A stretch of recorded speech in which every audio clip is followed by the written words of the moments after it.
নিয়ৰদীপা lifestyle চেনেলটোৰ ফালৰ পৰা প্ৰথমবাৰৰ বাবে 7 days স্কিন কেয়াৰ সিৰিজ ষ্টাৰ্ট কৰিবলৈ ওলাইছো।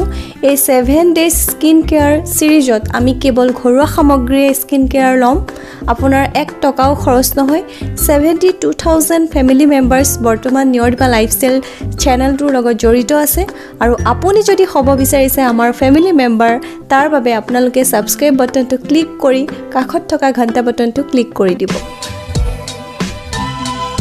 Hi friends, welcome back to my YouTube channel. কি খবৰ আপোনালোকৰ আশা কৰিছো সকলোৰে ভাল। মই আৰম্ভ কৰিবলৈ লৈছো মোৰ স্কিন কেয়াৰ সিৰিজ 7 দিনৰ কাৰণে ৰাখিছো আৰু মই আশা কৰিছো আপোনালোকে প্ৰত্যেককে আহিব সাপোৰ্ট কৰিব আৰু যাতে আমি যদি এই স্কিন কেয়াৰ সিৰিজত সাকসেস হওঁ তেতিয়া মই ষ্টাৰ্ট কৰিম হেয়াৰ কেয়াৰ সিৰিজ। তাৰ বাবে আপোনালোকে দুটামান কাম কৰিব লাগিব মোৰ লগত থাকি গোটেইখিনি কম আপোনালোকক। আমি আমাৰ স্কিন কেয়াৰ লবলৈ আমাক কি প্ৰয়োজন? এটা ভাল ফেস ওয়াশ লাগে, আমাক স্কিনখনৰ বাবে এটা ভাল টোনাৰ লাগে, ইয়াৰ পিছত আমাক এটা ময়শ্চাৰাইজাৰ ক্ৰীমৰ প্ৰয়োজন হয় আৰু নাইটতো ঠিক সেইদৰে আমাৰ স্কিনখন আমি ফেস ওয়াশ কৰো, তাৰ পিছত আমি টোনাৰ ইউজ কৰো, তাৰ পিছত আমি সেৰাম হওক বা নাইট ক্ৰীম হওক আমি ব্যৱহাৰ কৰো। আৰু এই 7 দিনৰ স্কিন কেয়াৰত মই গোটেইখিনি বস্তু আপোনালোকক কেৱল ঘৰুৱা সামগ্ৰীয়ে বনাই দেখুৱাম, প্ৰাকৃতিক সামগ্ৰী ব্যৱহাৰ কৰিম আৰু ইয়াৰ মাজতে ফেস পেক হওক ফেচিয়েল হওক মই গোটেইখিনি শ্বেয়াৰ কৰিম এই 7 দিনত। ইয়াৰ বাবে আপোনালোকৰো এটা কাম হ'ব, আপোনালোকে শ্বেয়াৰ কৰিব ভিডিঅ'টো যাতে আৰু 10 জন আহে আমাৰ এই স্কিন কেয়াৰ সিৰিজত।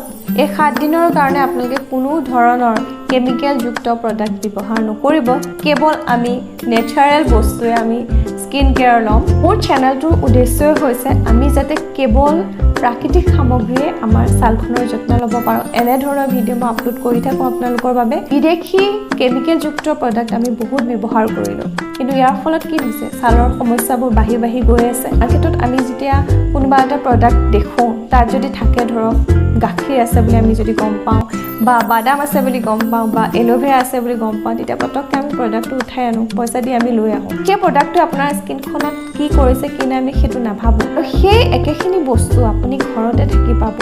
ইয়াৰ পৰা আপোনালোকে বেছি বেনিফিটছ পাব, 100% নেচাৰেল, য'ত কোনো ধৰণৰ ছাইড ইফেক্ট নাথাকে।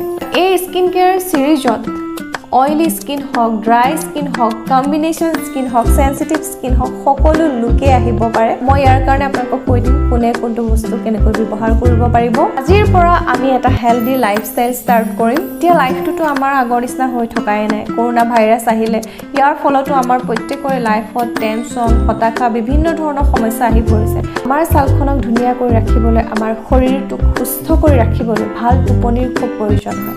আমাৰ ভাল টোপনি নাহে, বহুত আমাৰ চিন্তা ভাৱনা মনলৈ আহি থাকে, বহুত কথা ভাবি ভাবি আমি ৰাতি টোপনি যাওঁ। এই সমস্যাটোৰ বাবে আমাৰ কি হয়, চকুৰ তলত ক'লা দাগ পৰে আৰু ইয়াৰ কাৰণে আমি সলিউশ্যন বিচাৰি ফুৰোঁ। মোৰো এই সমস্যাটো নোহোৱাকৈ থকা নাই, কিয়নো মই এডিটিঙত বহুত বেছি মই মোবাইলৰ লগত ব্যস্ত হৈ থাকিবলগীয়া হয়। মই ৰাতি 12টা-1টালৈকে ভিডিঅ' এডিটিঙত মোৰ গুচি যায়। ময়ো চেষ্টা কৰিম আজিৰ পৰা যাতে মই যিমানখিনি কাম কৰোঁ মই দিনত কৰিবলৈ চেষ্টা কৰিম আৰু ৰাতি খুব ভালকৈ শুম। আমি কেৱল 7 দিনৰ কাৰণে চেষ্টা কৰিম এই যিখিনি আমাৰ বেয়া বেয়া অভ্যাস নাইকিয়া কৰিবলৈ চেষ্টা কৰিম। আমি দিনে 8 গিলাচকৈ পানী খাম, কিয়নো আমি প্ৰত্যেকে জানো আমি পানী খাব লাগে। কিমান ফ'ল' কৰোঁ? মই হয়তো ইমান নকৰোঁ। আজিৰ পৰা আমি আৰম্ভ কৰিম, কাউণ্ট কৰি যাম আমি কেইগিলাচ পানী খাইছোঁ, 8 গিলাচকৈ পানী খাম। আৰু আজিৰ পৰা আমি ষ্টাৰ্ট কৰিম আমাৰ ছালখন ধুনীয়াকৈ ৰাখিবলৈ আমি ইণ্টাৰনেলি আমি কেনেকৈ কেয়াৰ ল'ব পাৰোঁ আৰু বাহিৰৰ ফালৰ পৰা যিখিনি বস্তু লাগে আমাক গোটেইখিনি বস্তু মই কেৱল ঘৰুৱা সামগ্ৰী আপোনালোকক বনাই দেখুৱাম। হাই ফ্ৰেণ্ডছ, ডে 1লৈ আপোনালোকক সকলোকে স্বাগতম জনাইছোঁ। আজি মই আপোনালোকক এটা ফেচ ৱাছ বনাই দেখুৱাম, যিটো কেৱল ঘৰুৱা সামগ্ৰীয়ে বনাম আৰু যিকেইটা বস্তু মই ৰাখিম গোটেইকেইটা বস্তু আপোনাৰ ওচৰত থাকিবই। মই এনেকুৱা ধৰণৰ বস্তু লোৱা নাই যিকেইটা বস্তু ধৰক আপোনাৰ অকণমান দিগদাৰ হয় পাবলৈ। এই ফেচ ৱাছটো এবাৰ দিনত আমি কৰিম আৰু এবাৰ ৰাতি কৰিম। নহ'লে বলক দেৰি নকৰি আমি এই ফেচ ৱাছটো বনাবলৈ আৰম্ভ কৰি দিওঁ। ফ্ৰেণ্ডছ, আজি মই আপোনালোকক যিটো ফেচ ৱাছ বনাই দেখুৱাম, এই ফেচ ৱাছটোৰ কাৰণে মই লৈছোঁ মচুৰ দাইল, লৈছোঁ মাটিৰ দাইল আছে, ইয়াত চাউল আছে, বাদাম আছে, মই কাজু বাদামো লৈছোঁ। এই দুটা অপশ্যনেল হয়, যদি আপোনাৰ ওচৰত আছে ল'ব পাৰে, যদি নাই নল'লেও হ'ব। যদি আপোনাৰ ওচৰত বেচন আছে বেচনো ল'ব পাৰে। এতিয়া মই ভালদৰে ধুই পেলাই অলপ শুকাবলৈ দিম আৰু ইয়াৰ পিছত মিক্সিত ইয়াৰ এটা পাউডাৰ বনাই ৰাখিম। ফ্ৰেণ্ডছ, আপোনালোকক মই এই টক্সিন ৰিমুভেল ড্ৰিংকটো আগতেও মই আপোনালোকৰ লগত এবাৰ শ্বেয়াৰ কৰিছিলোঁ আৰু এই ড্ৰিংকটো মই এতিয়া বনাবলৈ লৈছোঁ। ইয়াত মই তিয়ঁহ ৰাখিছোঁ, নেমু আছে, ইয়াত তুলসীৰ পাত আছে, আপোনাৰ ওচৰত যদি পদিনাৰ পাত আছে বা কমলা আছে আপুনি ইয়াৰ লগত এড কৰিব পাৰে আৰু এই পানীখিনি আপোনালোকে খাই থাকিব যি আপোনাৰ স্কিনখন হাইড্ৰেট কৰি ৰখাত সহায় কৰিব।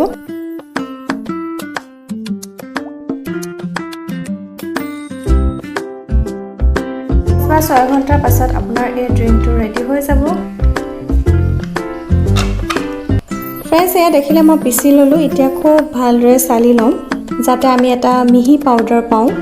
ফ্ৰেণ্ডছ, দেখিলে আমাৰ এই ফেচ ৱাছৰ কাৰণে যিটো পাউডাৰৰ প্ৰয়োজন হৈছিলে ৰেডি হৈ গ'ল আৰু ইয়াৰ লগত মই 2-এটা বস্তু মিক্স কৰিম। আপোনালোকে ইয়াৰ লগত আটা মিক্স কৰিব পাৰে 2 চামুচমান, নহ'লে আপোনাৰ ওচৰত যদি বেচন আছে বেচনো মিক্স কৰিব পাৰে। মই এটা বাটিত 2 চামুচ ইয়াৰ পাউডাৰ লৈছোঁ।